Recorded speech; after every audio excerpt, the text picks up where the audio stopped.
aytgansizlar, hozirgi kunda ham shu fatvo borasida nihoyatda hushyor bo'lishimiz kerak. O'zbekiston musulmonlari idorasida fatvo hay'ati bor, fatvo bo'limi bor. Allohga hamdlar bo'lsinki, zabardast ulamolarimiz shu yerda turib xizmat qilishyapti. Har qanday yurtdoshlarimizdan kelgan har qanday savolga batafsil dalillari bilan javob berishyapti. Lekin shunday ne'mat turganda ba'zi bir yoshlar yana adashib kimlardandir fatvo so'rab yurishdi internetda.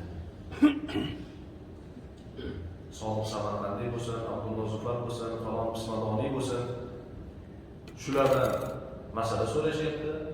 Shularda aytgan javoblarga ergashib, shuncha gapirilsa ham, shuncha ogohlikka chaqirilsa ham, yana shu hijrat qilaman, men hijratni savobini topaman, men muhojirlikni savobini topaman, men bunday qilaman, men jihod qilaman deb yana shu yurtimizdan boshqa joylarga ketaman degan Alloh saqlasin yoshlarimiz ichida allanib qolayotganlar yana chiqadi.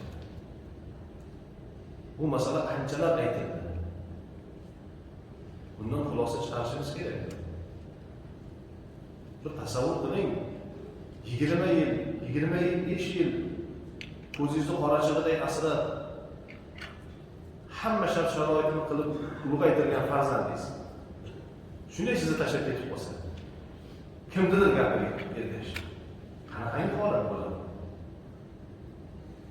Insonni ichi achimaydi. Shuncha yedirib, ichirib, hech kimdan kam qilmasdan ilm berib katta qilsak-ku, lekin qayerdadir o'zi ko'rmagan odamni gapiga eshitib, ishonib, mentorchilar bo'lyapti, mana aka kelsangiz savob bo'ladi desa, indamay ketib qolsa. Shuning uchun azizlar, fatvoda nihoyatda gap ko'p.